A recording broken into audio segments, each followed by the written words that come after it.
So, starting out here, Dashi and I are just doing some refresher training of some of the basic obedience that we use during our public access work that we do, as well as some of our basic training. So I've got him doing come around, lie down, sit up. Now he's doing come by. This is to make him go to the other side. Doing another lie down.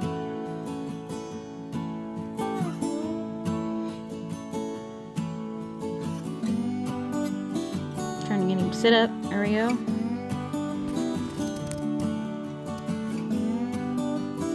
Center. This one's really important for when you're in line. Just get him up out of the way. It's also important to try to make him do lie down, sit up. I also try to make him move between my legs as well. Just saves on space when we're in lines.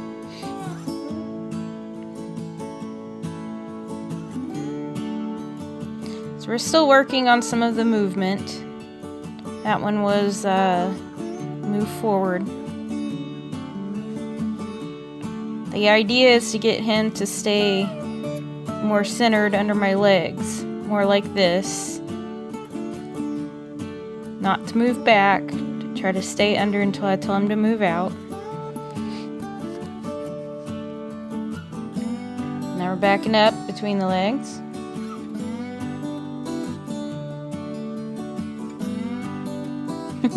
He gets a little confused sometimes. And we're practicing with the leash on to try to get him and myself to maneuver a little bit better when we're out in public. We have the leash on and sometimes we get tangled up, so it's easier to practice with it on. That way we know what our limitations are with it. Then we're doing back up between the legs again. Not perfect, but something we're still working on. And as I said, it's been a little bit since we have done a refresher training with him. And so a lot of this he's really rusty on, as well as myself. We've kind of let it go to the wayside. And right here I am practicing one of his tasks, which is an alert for if I get anxious. I tend to start shaking my leg, whether it be standing, sitting. So he is trained to paw at my leg for that.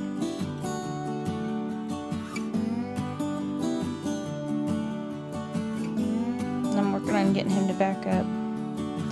And in the background here, you might notice Creature sitting up on the chair, limping a little bit. Yes, tonight I noticed his leg is hurting him. If it's still bothering him in the morning, we're gonna probably go take him to the vet and see what's going on. But with Dashi, I've been working on getting him to back up. He still doesn't back up in a straight line. He likes to try to turn circles, but we're certainly working on heightened awareness, and he's gotten better. The more we practice it, the better he's getting.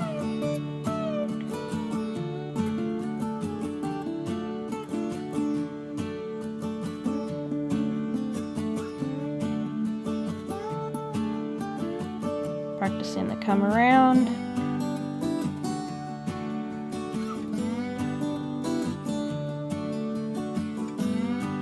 Now we're practicing some target practicing. There I wanted him to touch. Now this next one I wanted him to give me his paw, which he did. This one is a touch. There's a paw. Paw. So I want him to realize the difference between me saying touch it, which means touch it with your nose, versus paw, which is touch it with your paw. And we're working on getting that for eventually some target practicing, maybe with handicap door, or you can use it for lights or any other task we may possibly need him to use it for. Here I'm doing some practicing with a chair. trying to get him to do body part isolation, which first teaching paws up, which is just the front paws, and then up, which means I want you to put all 4 paws up on it. Now I've got him, while we're sitting up on the chair, doing a little bit of target practice, doing touch, paw.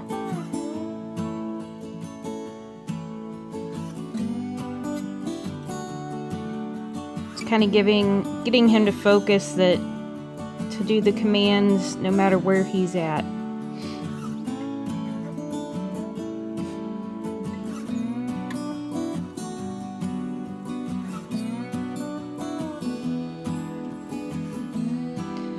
Okay, now we're going to work on some of his task training, which again is the leg shaking, alert, and this is seated in a chair.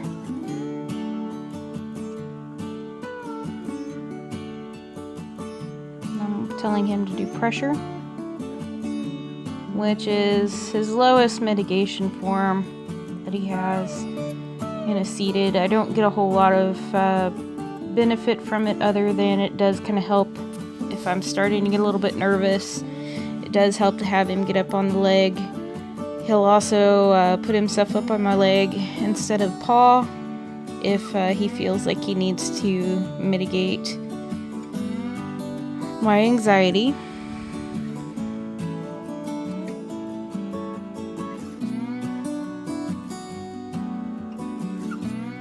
Sorry, I'm watching Creature there because he's limping around.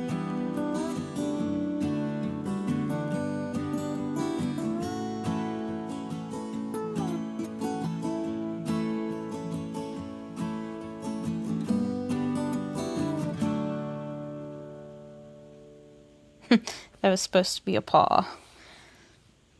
He likes using my leg as a balancing point.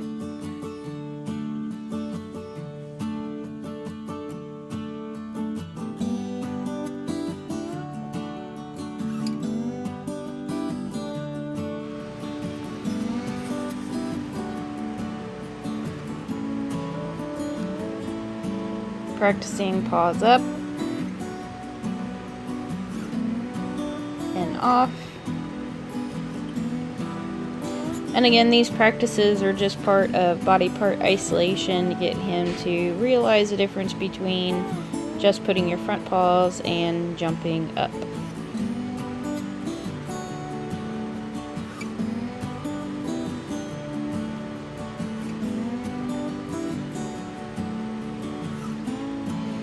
Now we are practicing Leave It. This has been one of his biggest problems in stores as of late. He sees stuff on the ground that looks tasty and he wants to eat it. So there, he got it, even though I told him to leave it. So we're working on walking around, putting pieces of food on the floor, telling him to leave it, working on it. May hear me scold him a little bit on there. Try to use positive reinforcement, but sometimes for things like this, you gotta give it from or no, for them to understand what you're wanting. Then you gotta make sure you reward every time that they ignore the food on the floor.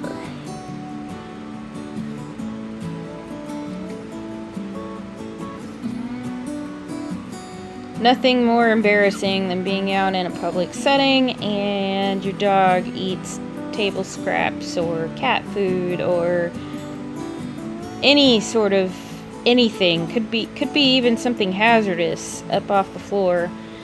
So it's very important to practice the leave it command, which we haven't practiced this for a while, and Dashi's gotten kind of bad about it. So that's what we're working on in this training session here.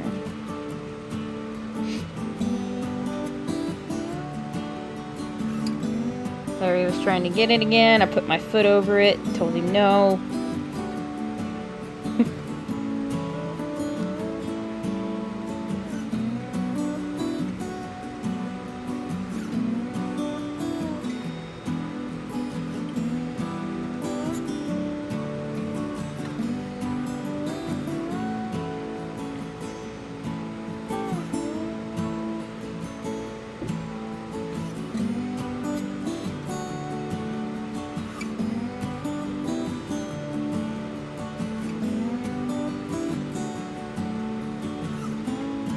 He tried to get the food, so I had to give him a little bit of a jerk there, otherwise he was going to get the food. And then I rewarded him right afterwards for not getting the food.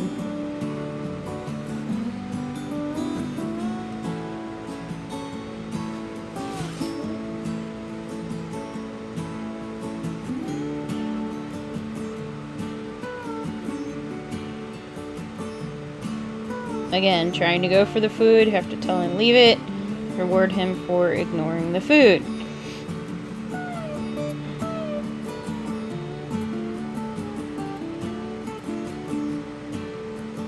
Each time he's going for the food, giving a command, leave it, and sometimes a correction on the leash if need be, and then reward him afterwards for leaving the food.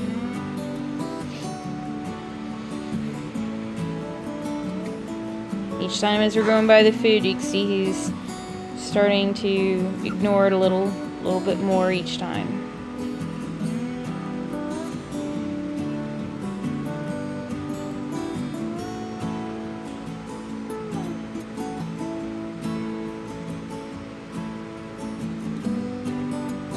Okay, I've got him in a lie down stay. We're going to try a little bit of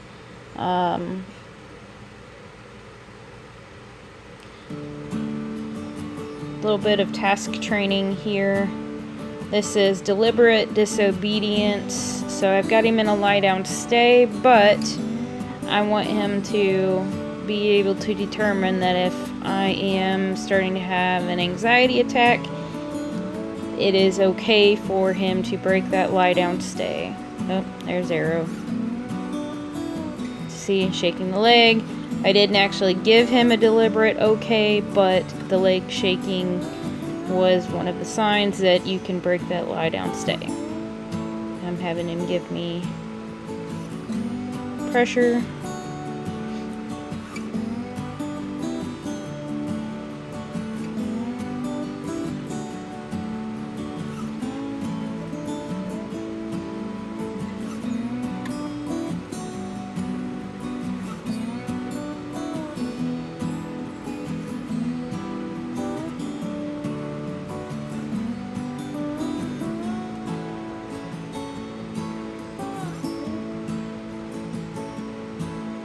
Told him off and reward. Put him in another stay position. This time we're going to try a different position. I found that it's very important to practice this in very different positions. Dogs don't do a very good job of determining when they need to use it unless you've practiced it. So that one was another leg shake from me facing away from him in a lie down stay while standing.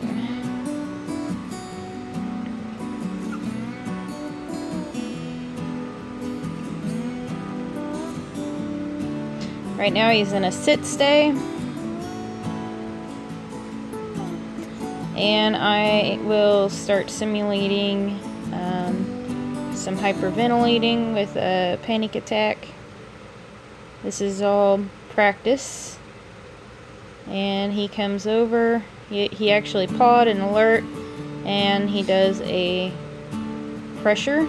This is the seated on the floor leg pressure position. Now I do kind of readjust him.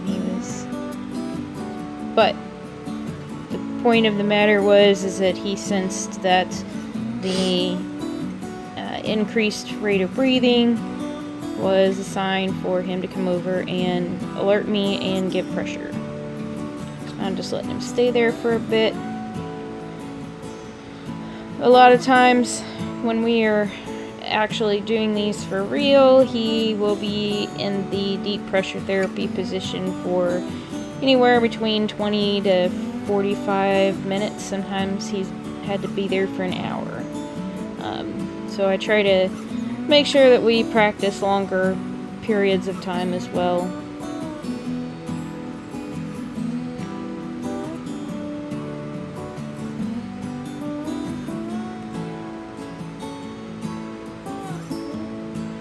I had told him to do a sit stay, and he didn't want to listen. He was trying to follow me.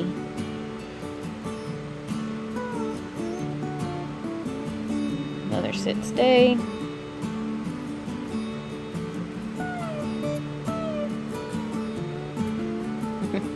Arrow was liking the back rubs tonight.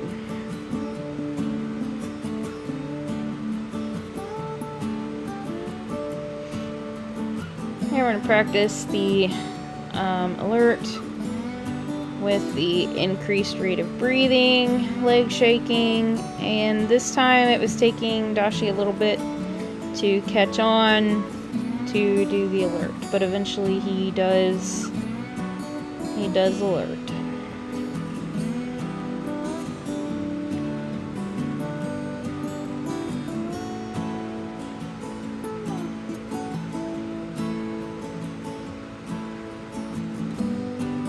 There he goes.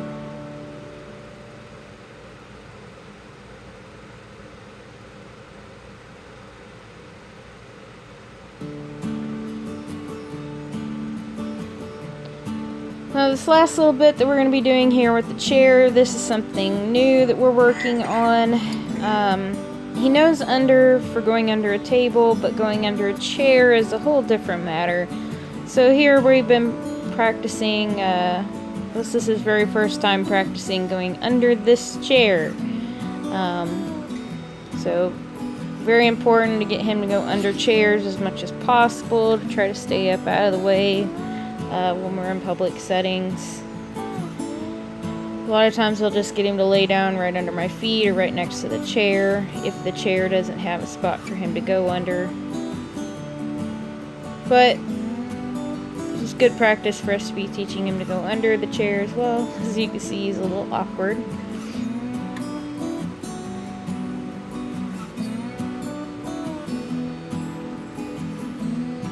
Now here I was trying to see if he would go under while I was seated, and nope, he's confused. So I go back to square one. I'm baiting him, telling him to go under until he gets it. Each time, not only am I luring with the treat right now, since this is a new task for him, or actually, it's not even really a task. This is more of just a trained behavior. So, luring him with a treat, and each time I say under, eventually he will understand that under means to go under the chair. Now here, he pulled himself out before I told him to. So I do not reward, make him go back under.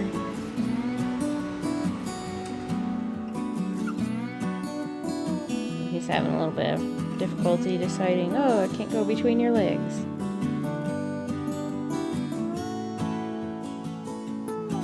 There we go, under. There we go, now reward for him going under.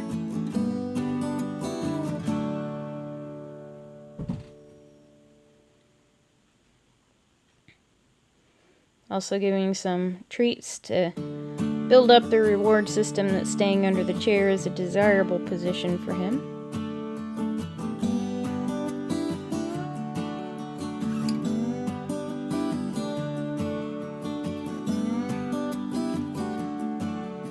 Okay, now I release him, comes out, and we're going to end the session on a good note and go over and give him lots of treats.